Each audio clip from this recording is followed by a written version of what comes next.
안녕하세요. 책 읽는 비주입니다. 책을 읽는 사람만이 손에 넣는 것, 인생을 살아가는 데 필요한 독서의 힘. 저자는 후지아라 가즈히로, 고정화 옮김, 출판사는 비즈니스 북스. 지은이 후지아라 가즈히로 1955년 도쿄에서 태어났으며 1978년 도쿄대학교 경제학부를 졸업하고 리쿠루트에 입사해 도쿄 영업 총괄부장, 신규 사업 담당 부장 등 역임했고 1996년에서 2001년까지 리크루트에서 매년 계약을 갱신하는 VIP급 특별사원인 펠로우로 재직하며 출중한 성과를 기록했다고 합니다. 중고등학교 때 고전을 읽고 오히려 책에 대한 흥미를 잃어버렸다고 솔직하게 고백하는 그는 대학교 3학년 때 동경하는 선배의 집에서 처음 발견하는 비즈니스 관련 책을 읽으면서 뒤늦게 독서의 세계에 발을 들이게 되었다. 하지만 필요에 의해서 읽기만 했지 교양을 위해 책을 탐독하는 일은 없었다. 그랬던 그가 천천히 자신만의 독서 세계와 가치관을 구축하기 시작하면서 1년에 100권 넘게 읽는 탐독가로 변화가기 시작했다. 독서를 통해 인생을 바꾼 그는 2003년 도쿄의 스기나미 구리 와다중학교 교장으로 취임하면서 도내 최초의 민간인 출신 교장이 되었다고 합니다. 세상살이 수업과 같은 새로운 시도가 크게 호평을 받으면서 와다중학교는 일본 공교육 개혁의 메카로 떠올랐다고 합니다. 5년간의 임기를 마치고 와다중학교 교장 자리에 물러났으며 현재 오사카 부교육 특별 고문으로 활동하고 여전히 교육개혁 실천가로 이름을 알리고 있다고 합니다. 뒤늦게 읽기의 힘에 대해 깨닫기 시작한 그는 책을 통해 우리가 무엇을 얻을 수 있을지, 그리고 어떻게 하면 읽기를 생활에 자연스럽게 스며들게 할 수 있을지에 대해 알려준다. 1000회가 넘는 강연으로 20만 명 이상의 청중을 만난 인기 강사이며 그의 저서로는 합계 124만 부의 이상 판매되었다고 합니다. 지은 책으로는 완벽하지 않은 20살을 위한 진짜 공부, 40 버려야 할 것과 붙잡아야 할 것들, 인생의 마지막 교과서 등이 있다고 합니다.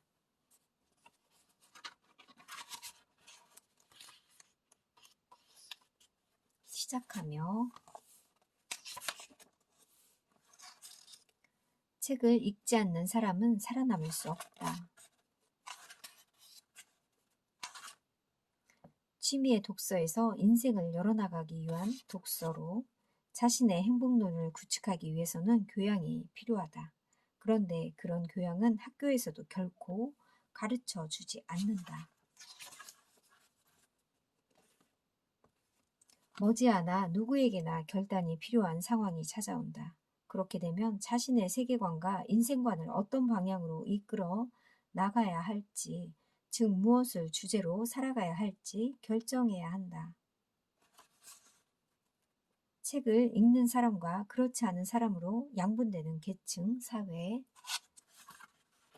인터넷에서 검색하는 편이 책을 읽는 것보다 정보를 훨씬 빨리 알아낼 수 있어서 독서할 시간이 거의 없어요. 이런 말을 하는 사람들이 많죠. 도서관에서 책을 빌린 학생들은 주제를 잘 뽑아내고 스스로 가설을 세워서 자신의 주장을 잘 펼친다고 합니다.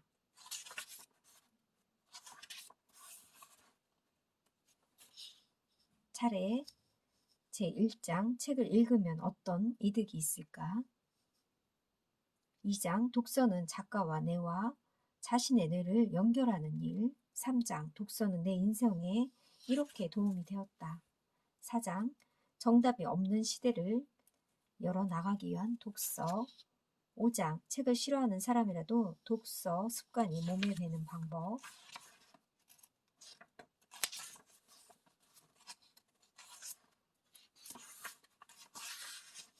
살아가는 동안 접해야 할 4가지 분야. 개인적 체험, 독서와 인터넷 체험, TV, 신문, 대중매체, 광고 등 이런 미디어를 통한 체험이 있고요. 사실적인 체험으로는 사람과의 만남이나 여행, 놀이, 일, 학교, 회사, 가족 이런 4가지 분야의 체험이 있다고 합니다. 독서를 통해 익히는 인생에서 중요한 2가지 힘. 집중력에 대해 생각해보자. 나는 재능이 풍부한 사람이나 유능한 회사원을 셀 수 없을 정도로 많이 만나봤다. 남과 다른 독특한 아이디어로 이목을 집중시키는 사람은 예외 없이 집중력이 높았다. 우리가 살아가는 데 있어서 집중력과 균형 감각은 중요한데 이것을 키우는 힘은 바로 독서라고 합니다.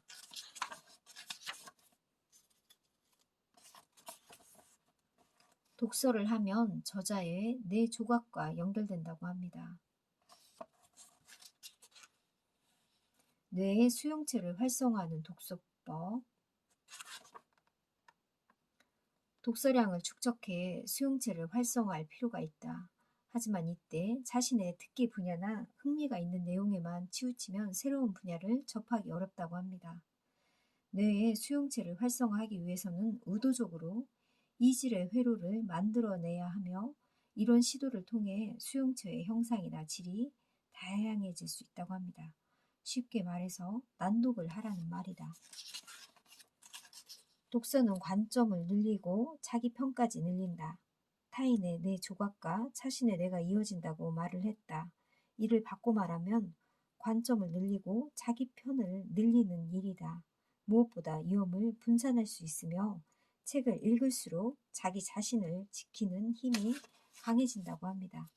더 많은 타인의 뇌 조각을 연결해서 자기 편을 늘린 사람은 꿈을 실현할 때 비교적 쉽게 타인의 공감이나 신뢰를 얻어낼 수 있다고 합니다. 나는 신임의 총량을 신용이라고 부른다. 독서를 통해 저자와 뇌를 연결해서 미래를 예측할 수 있다고 합니다.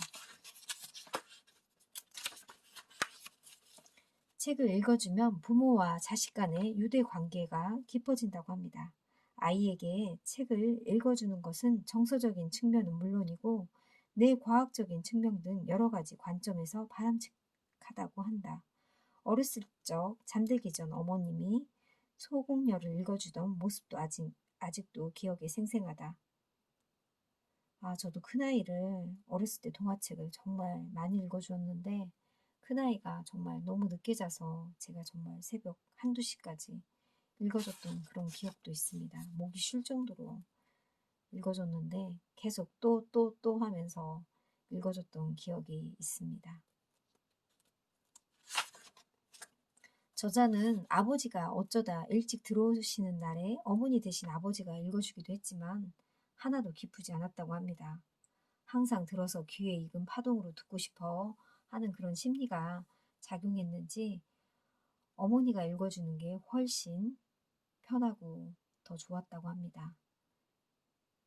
섭섭하다고 싶은 아버지가 있다면 아이에게 책을 읽어주는데 시간을 많이 할애하라고 합니다.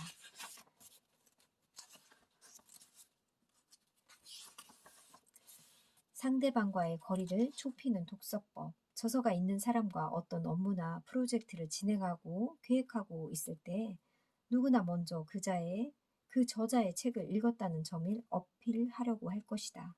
그런데 작품 수가 너무 많은 경우 솔직히 다 읽을 수가 없기 때문에 전부 그냥 읽은 척을 한다고 합니다. 인상에 남는 결정적인 대사를 외워서 그 사람을 만날 때 이런 대사가 있잖아요 하면서 얘기를 한다고 합니다.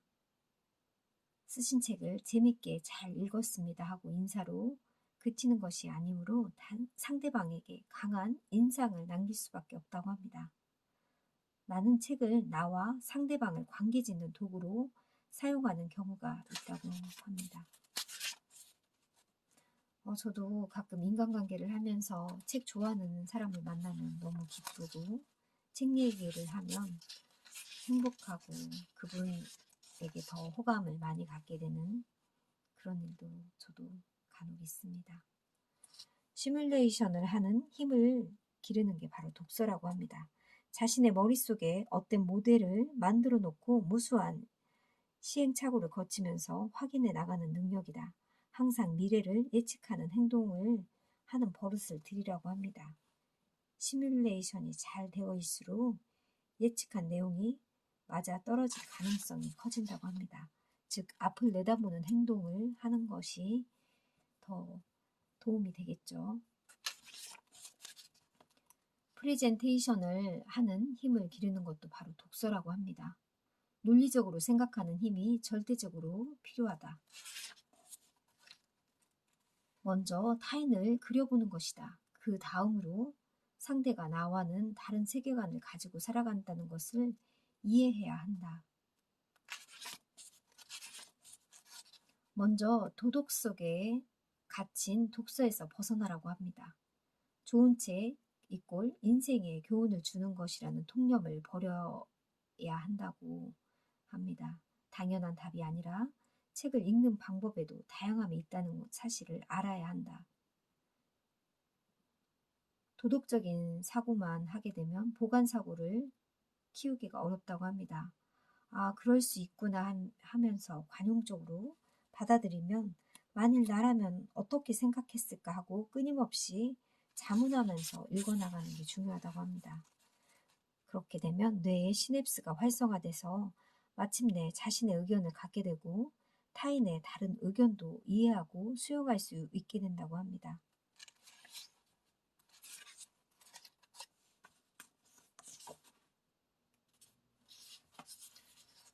놀이는 성숙 사회에서 꼭 필요한 정보 편집력의 토대가 된다고 합니다. 특히 어린 자녀를 둔 독자들에게 당부하고 싶은 말이 있는데 아이가 10살까지 얼마나 실컷 놀았냐에 따라서 아이의 상상력이 좌우된다는 사실을 절대 잊지 말라고 합니다.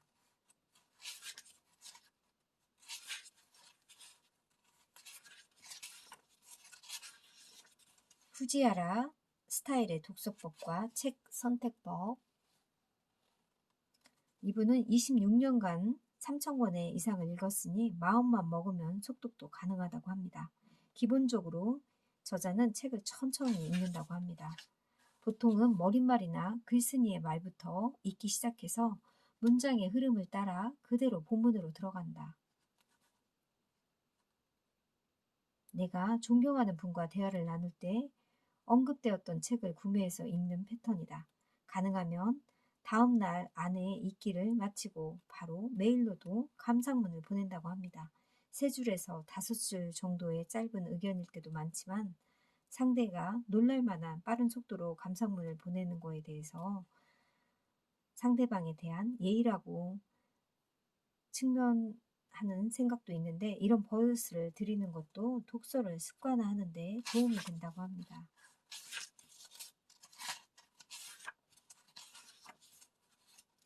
습관화 될 때까지 일종의 강제도 필요하다고 합니다. 와다 중학교 때 내가 교장으로 취임하기 전부터 아침 독서라는 독서 시간이 있었는데 정규 수업을 하기 전 10분 동안 모든 학생들이 책을 읽으라는 그런 규칙이 있었다고 합니다. 자아가 싹트기 시작하는 중학생 무렵에 반항기가 찾아오는데 나는 그런 시기를 아이로서 끝, 어른으로서의 시작이라고 표현한다고 합니다. 또한 학교 주변에 사는 책을 좋아하는 학부모들에게도 이런 부탁을 했다고 합니다. 시간이 날 때마다 도서실에 와서 책을 읽으시다가 가세요. 이렇게 얘기했다고 합니다.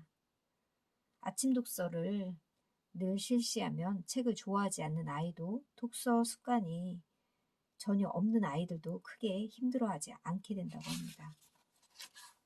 아이들에게 그 모습을 보여주기만 해도 교육은 전염이 되고 간염이 된다고 합니다. 책을 좋아하는 사람은 풍요로운 표정을 짓고 책을 읽는다. 저도 요즘에 책 읽는 모습을 아이가 많이 보면서 식탁에 쌓아두고 보는 책을 아들이 책 제목과 저 책은 뭐야? 무슨 이야기야? 하면서 관심을 보이고 서로 소통하며 책 얘기도 하면서 자연스럽게 사이가 좋아지기도 하는 걸 저도 경험을 했습니다.